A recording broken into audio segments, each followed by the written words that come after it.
बिस्मिल्लाहिर्रहमानिर्रहीम। अस्सलाम वालेकुम। ICom part 1। मैंने आपको बिल ऑफ एक्सचेंज जो है वो पढ़ाया था और उसमें आपको बिल की जो 4 फंक्शंस हैं वो बताए थे कि retain the bill, discounting the bill और एंडोर्स द बिल और send to bank for collection. तो उसमें ऑनरिंग ऑफ द बिल था। जैसे ये रिटेन द बिल है, ये थोड़ा सा हम साथ साथ रिवाइज भी करते जाएंगे। रिटेन द बिल, ये ऑनरिंग द बिल है। उसमें क्या होता है कि ड्रॉर जो है वो बिल गुड्स सेल करता है और ड्रॉवी परचेज करता है।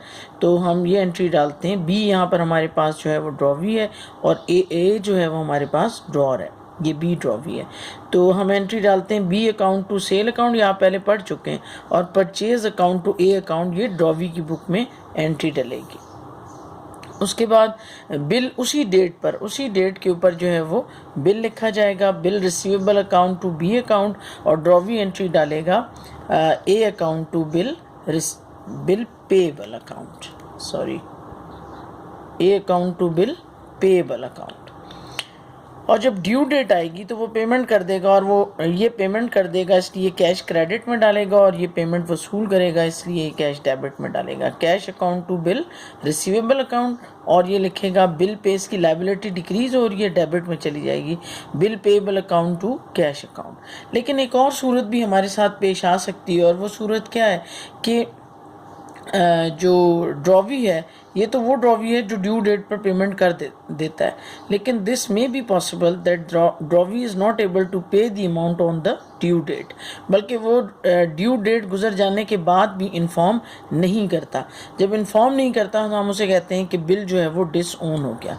लेकिन जब आप बिज़नेस कर रहे होते हैं, जब कोई चीज़ सेल कर रहे होते हैं, उस वक्त आपको नहीं पता होता कि ये बिल जो है इसने डिसओन होना है। तो हम इसी तरह ही करते हैं, पहले सेल परचेज की ये 2 एंट्रियाँ डालते हैं, बिल की एंट्री डालते हैं, और जब ड्यू डेट आती है तो वो रिफ्यूज़ कर देता है, वो बताता ही नहीं है, वो पेमेंट ही नहीं करता। उसको हम कहते हैं dishonouring of the bill of exchange. अब ये जो dishonouring of the bill of exchange है ये हमारे पास 2 तरीक़ों से होती है। एक होती है विदाउट नोटिंग चार्जेस और एक होता है with noting charges. Without noting charges के अंदर आप इसी तरह पहली एंट्री डालते हैं, ये वाली पहली एंट्री, फिर तीसरी एंट्री डालते हैं, इस तरह वाली तीसरी एंट्री। मैं ये आपको बताया था कि हम सिर्फ ड्रॉर की बुक को जो है डिस्कस करेंगे। ड्रॉवी की बुक जो है उसमें सिर्फ 3 से 4 एंट्रियाँ होती हैं, वो एक दिन अलग से मैं आपको बता दूंगी। ड्रॉर की बुक के अंदर एंट्रीज चेंज होती हैं। अच्छा, अब जब ड्यू डेट आती है, 4 ड्यू डेट है, तो 4th को वो पेमेंट नहीं करता तो ड्रॉर अपनी बुक में डिसओनर की एंट्री डालेगा, और वो जो डिसओनर की एंट्री डालेगा वो ये डिसओनर की एंट्री होगी, drawee account to bill receivable account. आप इधर ऊपर देखें, जब उसने पैसे दे दिए थे तो ड्रॉर ने एंट्री डाली थी cash account to bill receivable account. जब वो पेमेंट नहीं करता तो हम लिखते हैं drawee account to bill receivable account bill dishonoured. लेकिन अगर सवाल के अंदर ये लिखा हो कि नोटिंग चार्जेस रुपीज़ दिस, यहाँ मैंने 1000 सपोज किए, तो अगर सवाल के अंदर ये हो तो फिर आपको एंट्री इस तरह डालनी होगी कि पहली तो एंट्री वही है, दूसरी वही है एंट्री आपकी जो इसमें आपने डाली थी, तीसरी एंट्री में एग्जैक्ट एंट्री यही है, drawee account to bill receivable account, मगर जो ये आपका 1000 रुपीज़ उसने नोटिंग चार्जेस दिए वो भी आप यहाँ मेंशन करेंगे, मगर कैश के साथ आप लिखेंगे drawee account, bill receivable account और कैश अकाउंट, और नरेशन लिखेंगे bill dishonoured with noting charges ₹1000। ये नोटिंग चार्जेस क्या होते हैं?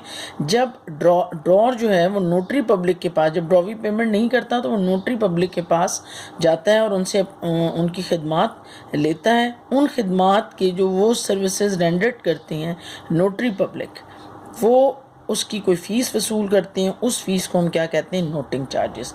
ये हमेशा वो पे करता है जिसके पास बिल हो। तो अभी इस क्वेश्चन के अंदर रिटेन द बिल के अंदर बिल जो है वो ड्रॉर के पास है, इसलिए ये ड्रॉर पे करेगा। अगर ये बिल बैंक में होता तो वो बैंक पे करता, और अगर ये बिल जो है वो एंडोर्सी के पास होता तो एंडोर्सी पे करता। तो बिल जिसके पास होता है वो इसकी पेमेंट करता है। तो आप देख रहे हैं कि ये अमाउंट इस तरह से बनती है। ड्रॉवी अकाउंट डेबिट, अब यहाँ ड्रॉवी अकाउंट 10,000 था पर यहाँ पर 11,000 है। क्यों? क्योंकि ये बिल रिसीवेबल 10,000। देखें ये दो एंट्रीज बिल्कुल एक जैसी हैं, सिर्फ कैश को हमने बढ़ा दिया है 1,000, इसको ऐड करेंगे तो ये 11,000 जो है ये ड्रॉवी को अब पेमेंट करनी है, जबकि पहले उसने 10,000 करनी थी without noting charges. Noting charges always paid by the drawee, लेकिन जिस वक्त बिल ऑन नहीं करता, वो उसने ऑनर्ड नहीं किया बिल, तो फिर जिसके पास बिल है वो इसकी पेमेंट करेगा।